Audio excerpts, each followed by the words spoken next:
Oh yes, you are still tuned into EKSE, the biggest, baddest, most hip and happening show in the Mother City. My name is Kim Blanchet. And if you are enjoying the show, please give us a call on 021 448 0448. Or on Twitter, we are EKSE_live. On Facebook, we are EKSE on Cape Town TV. We would love for you to get involved, get active, get chatting with us. Let us know what you are thinking. Right now, though, we are on the yellow couches with Tatenda, who is the general manager at the Dream Factory. Tatenda, welcome to EKSE. Well, thank you so much, Kim, for welcoming me on the show. So Tatenda, what is the Dream Factory? Let's just start there. So basically, the Dream Factory Foundation is just a youth organization. We work with young people from the ages of 18 to 25, and we're really passionate about empowering them through dreams and aspirations. We are interested in their dreams and being the people that help them to realize their dreams. Okay, so you are the general manager at the Dream Factory. What does that mean? What does your job entail? All right, so as the Dream Factory Foundation, right, we have been moving towards a space where we are becoming more financially sustainable and not having to, rely on grants or donations from the partners that we work with. So we came to a point where we needed to just have another arm of the foundation that actually help us generate funds that will provide that financial dependability to the foundation. So we then came to a point where we had to start up a social enterprise, in which we have called Dream Factory Enterprise, and that is what I'm a general manager for. So I just oversee all the operations and having to ensure that the objective, the main objective, which is to generate income for the foundation, is achieved. Now, when I hear the words Dream Factory Foundation, I think that immediately all my prayers and dreams will be answered. And I'm sure that's actually what the foundation actually does. What are some of what are some of the success stories from the Dream Factory Foundation? So some of our our stories, we actually have one person that we work with. He's now even a staff here at Dream Factory Foundation. His name is Tom Ray. So Tom Ray, we actually met him at a point where he wanted to commit suicide as a grade 9 learner who was at Maitland High School. And by the time he actually came into contact with us, we actually helped him realize what he was passionate about, and that was music. And then we worked with him to a point where he then now becomes an artist, actually release music. And I think you've actually hosted him on one of your shows. So now he's actually doing big things through music, and he is actually one of our products that we have. We have many more people just like Tom Ray, and they are all in different fields. Some are into business now, some are into making an impact in their societies, and all sorts of things. So Tatenda, I also understand that you've helped over 5,000 scholars in rural areas in KZN, the Western Cape and the Eastern Cape to really help them in coding and entrepreneurship. Which areas, how did you actually choose these areas? Which areas are you most inclined to go in and work in? All right, so it's as a foundation, when we got started, I think one of the main objectives was to bring resources or support to under-resourced schools. So these are the schools that I've always been working with. So we go to the schools that actually don't have resources. We're looking for schools that, for instance, if we're trying to enroll computer programs, we're looking for schools that perhaps never had computers. And if a child is going to such a computer, does that now mean that in this 21st century that they are not going to have to learn computers? Then we're really depriving them of a future that they could have attained or achieved for themselves. So we really then tried to reach out to them and bring such opportunities. So the schools that we picked were schools that were in the townships, schools that were in the rurals where you perhaps don't even have a network coverage. And we were able to go there and teach these youngsters how to code. And most of them, they're actually learning how to even use a computer. They're touching a computer for the first time. Now, being able to see such kids now, by the time you're done with the program, having to, them being able to code really means a lot to us. And that's what we live for, I think, as Dream Factory Foundation. And I also understand that your aim is to alleviate unemployment and poverty amongst women and young people. Why have you chosen this specific group? And why are women and young people the most vulnerable people right now to actually have this skill set?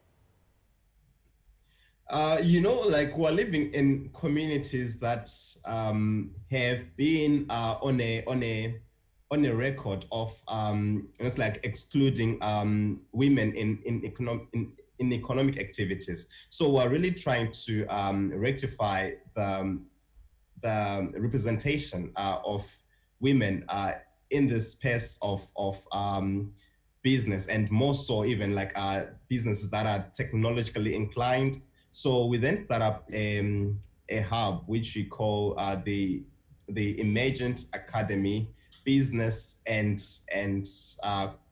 Technology Hub, where we reach out to young women, usually the ones that perhaps never had an opportunity to study further, or maybe they had dropped out of school and they are sitting at home doing nothing.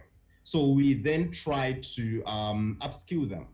So we actually literally take the program to their townships, to their space, so that they don't even have to have transport to even use as an excuse to better themselves. So we take those programs to them. Like currently, the group of young people that we're working with, we are actually dealing with them in Philippi at the Philippi village. That's where we have our program happening. So we actually go to them and then bring the skill to them, empower them so that they can actually make meaningful impacts in their community. And you know what?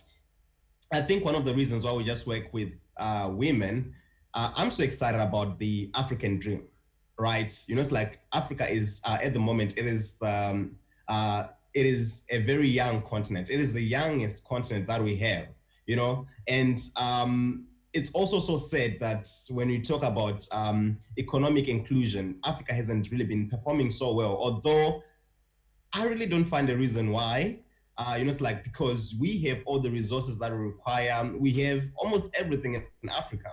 And even talking about the human resource, right? And on the forefront of the human resource that we have, we say that when you educate a child, you would have, it's like, changed a family's, it's like, you'd have impacted their family. But then when you educate a girl child, it's beyond you empowering just a family, but you're empowering the community at large. Because I solely believe that it's like everything that we do, even if you look at for instance things that are as basic as food production in Africa, you actually find out that the people that are behind the maize meal that we even use for pap, most of the people that actually it's like prepare such crops are even women. So that's why it's important that we get to empower women, because they are the ones that actually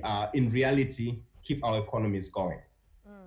I agree 110%. I think women are really empowering and doing most of the work behind the scenes, and oftentimes we don't get recognition for what we are doing. But in your opinion, in everyday life, how can we, as the community in these places, like in the Eastern Cape, in the Western Cape, in KZN, how can we as community members every day really try and help women and young people without being involved in corporations like the Dream Factory?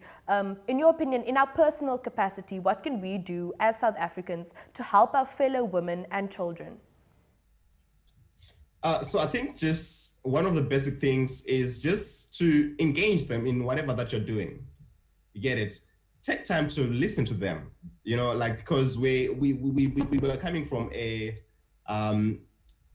or rather like sometimes our culture, you know, it's like it's one that sort of disempower women. You know, it's like, you know, that if we're having a family gathering or meeting, you know, it's like if a woman has to give an opinion, we undermine it. So we really need to just rectify those things and now just give them the platforms of relevancy.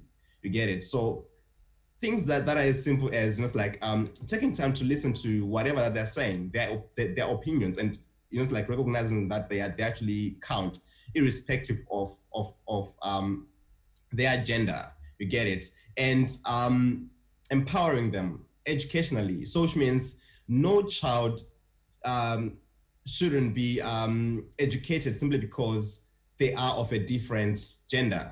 So I'm sure we have really passed those times where we say no, women are not. I mean, like we give more preference to male uh, kids as opposed to females. You get it? Simply because there is just a gender difference. So we really need to ensure that they are, we listen to them, we educate them, and for every opportunity that we can have in a community, we open it up to all genders.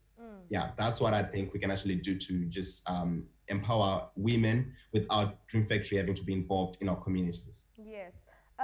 Also, Youth Day has recently passed, and you know, we celebrate in South Africa. Obviously, we celebrate what the past has been like in terms of education and in terms of Bantu education and the education that we actually want for South Africa.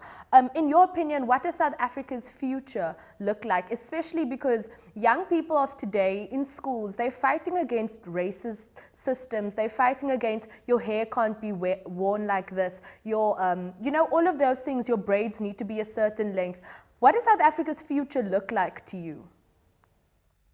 Well, I'm very optimistic when it comes to the future of, even in general, like every African nation, because I think we're at that point in time where our young people, they've been empowered. It's like we're at a point where more people have actually been educated compared to where we're coming from, the apartheid era. So a lot of people have actually been exposed to so many opportunities, like at the moment, and it's like we have even a more youthful nation than before. You get it? So having like so much more youth power available to us, it simply means that we can achieve more. We can achieve more, and we've seen that even with the current group of youths, when we had things like fees must fall. These were all movements that, you know, it's like yielded greater results. And, you know, especially when it comes to Africa, you know, we understand that every great thing, I'm like talking historically now, every great thing that has ever happened in South Africa, it was because of a movement that youths had initiated or set into action. You get it? And we, interestingly, are at such a point where young people, even nowadays, they are standing up. It's like they stood up to ensure that everybody should have, an opportunity to go to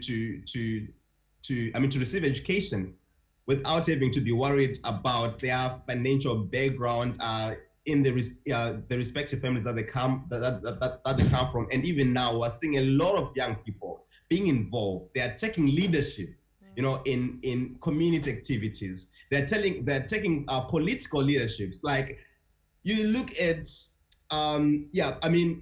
if I could probably mention the people like Julius Malema, I'm just excited just that he's just a young person, but not necessarily just to associate myself with any political whatever. But then I'm just interested in how I'm seeing so many young people being involved.